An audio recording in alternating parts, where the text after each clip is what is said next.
ہمارا آج کا موضوع ہے ضبط و قوت برداشت۔ ایک سوال میں آپ سے پوچھنا چاہوں گی، کیا اس کی کوئی حد و حدود ہوتی ہے؟ سامنے والا آپ سے کچھ بھی کہتا جائے اور آپ چپ کر کے بیٹھ کے سنتے جائیں اور یہ کہیں کہ میں جو ہے مجھ میں قوت برداشت ہے؟ اللہ تعالیٰ نے زبان بھی تو دی ہے، کیا زبان کا استعمال ہم وہاں پر نہیں کر سکتے؟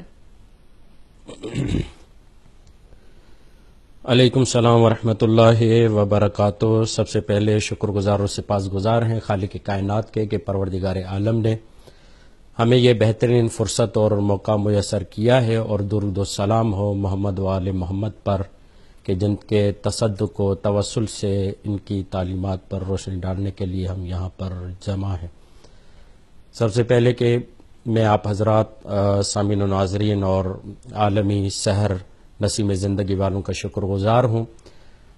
کہ انہوں نے ہمیں اپنے عرائض پیش کرنے کی سعادت بخشی، اور ساتھ میں انتہائی افسوس کے ساتھ کہنا پڑے گا کہ انتقال پرملال آیت اللہ تقی تبا تبائی قمی، اور ساتھ میں یہ ایام شہادت امام زین العابدین کے ایام ہیں، ایام سوگ ہیں۔ ان پرگداز ایام پر تمام مؤمنین اور رہبر معظم اور امام زمانہ کی بارگاہ میں تعزیت و تسلیت پیش کرتے ہیں۔ ساتھ میں یہاں پر احتجاجاً ضرور اس بات کو ریکارڈ کرواتے چلیں گے کہ جیسا کہ حسن بھائی نے بھی بتایا کہ ناظم آباد میں یہ جارحانہ حملہ ہوا ہے، یہ ان کی بزدلی ہے، یہ ان کا ایک خوف ہے جو اس صورت میں نظر آ رہا ہے۔ وہ جسموں کو تو مٹا سکتے ہیں مگر نظریات کو اور مکتب تشیع کو نہیں مٹا سکتے۔ واقعی اس سے بڑھ کر اور کیا بزدلی ہوگی کہ خواتین پر حملہ کیا جا رہا ہے، اور یہ دوسرا حملہ ہے۔ پہلے بارگاہ العباس میں ایف سی ایریا میں حملہ ہوا تھا، اب یہ دوسرا حملہ ہوا ہے، اور بھی اسی طریقے سے یہ لوگ حملے کرتے آ رہے ہیں۔ بہرحال ان حملوں سے ہمارے جوش ولولے میں کمی نہیں آئے گی بلکہ انشاءاللہ مزید اضافہ ہوگا، اور کیا دشمن کر سکتا ہے سوائے اس کے کہ وہ ہم سے ہماری جانوں کو لے لے،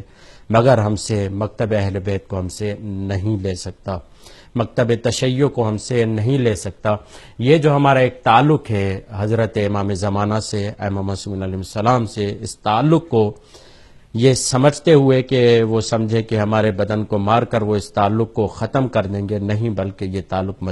مزید مضبوط سے مضبوط تر ہوتا جاتا ہے۔ پھر مزید کہوں گا کہ آج انتہائی پیارا موضوع ہے، اچھا موضوع ہے ضبط کے اعتبار سے، اور آپ نے سوال بھی ہمارے سامنے رکھا ہے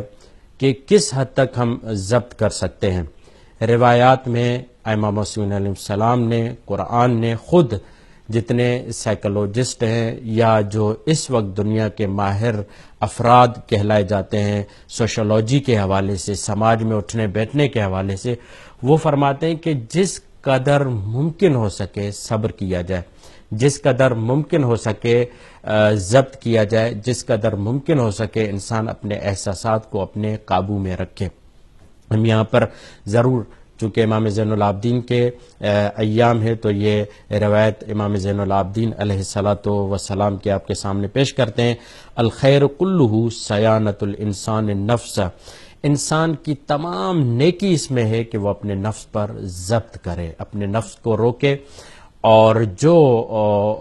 یعنی کہ برے خیالات اور جو بری سوچیں اس کو آ رہی ہیں اس سے اپنے آپ کو آگے نہ بڑھائے بلکہ اس کو عملی اقدام میں نہ لائے۔ اگر کوئی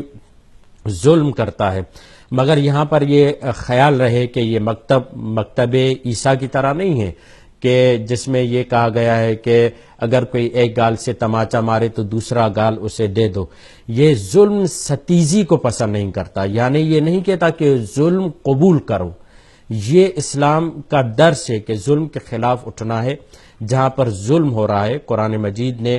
کھلم کھلا ہمیں یہ دعوت دی ہے کہ ان اللہ لا یحب اللہ، کہ پروردگار پسند نہیں کرتا کہ کسی کو برا بھلا کہا جائے، مگر وہ جس پر ظلم کیا گیا ہے وہ ظالم کے خلاف برا بھلا بول سکتا ہے۔ برے بھلے سے مراد اس کے خلاف احتجاج کر سکتا ہے، وہ اپنے احتجاج کا حق رکھتا ہے، مناسب انداز سے احتجاج کرے گا، موضوع اور سیانت کے ساتھ، ذہانت کے ساتھ، بردباری کے ساتھ اپنے احتجاج کو ریکارڈ کروائے گا، مگر اس کا قطعی مطلب یہ نہیں ہوگا کہ وہ ظلم سہتا رہے، اور ظلم ستیزی ایک جرم قرار دیا گیا ہے اسلام میں، مگر یہ ہے کہ جہاں پر انسانی سماج میں اس کے خاندان کے معاملات ہیں، اس کے رشتہ داروں کے معاملات ہیں، اس کے یعنی کہ اڑوس پڑوس کے معاملات ہیں، ایک شخص نے آ کر رسول خدا صلی اللہ علیہ وآلہ وسلم سے پوچھا کہ یا رسول اللہ، میں گھر والوں سے نیکی کرتا ہوں، خاندان والوں سے نیکی کرتا ہوں، بھلائی کرتا ہوں، ہر صورت میں ان تک خیر پہنچانے کی کوشش کرتا ہوں، مگر یا رسول اللہ مجھے ان کی طرف سے خیر نہیں ملتا، ان کی طرف سے نیکی نہیں ملتی، ان کی طرف سے مجھے صحیح معنی میں عزت نہیں ملتی۔ تو رسول خدا فرمانے لگے کہ اپنی اس نیکی کو خدا کی بارگاہ میں محفوظ کرو، اور جتنا ہو سکے ان کے ساتھ خیر کرو، کہیں ایسا نہ ہو کہ ان کی غلط روش تمہیں ظلم اور عدوان پر لے کر آئے۔ اس بات کا لحاظ رکھتے ہوئے بالکل ایسا ہی ہے۔ میں آپ کا شکریہ ادا کرتی ہوں جناب دلشاد مہدوی صاحب، آپ پروگرام میں تشریف لائے اور بہت ہی بہترین گفتگو رہی آپ کے ساتھ۔ انشاءاللہ اگلے پروگرام میں ہم آپ کو زحمت دیں گے اور آپ کی بہترین گفتگو سے ہم استفادہ کریں گے۔ یہاں پر آپ سے خداحافظی کرتے ہیں اور آپ کا شکریہ ادا کرتے ہیں، بہت ہی بہترین گفتگو رہی۔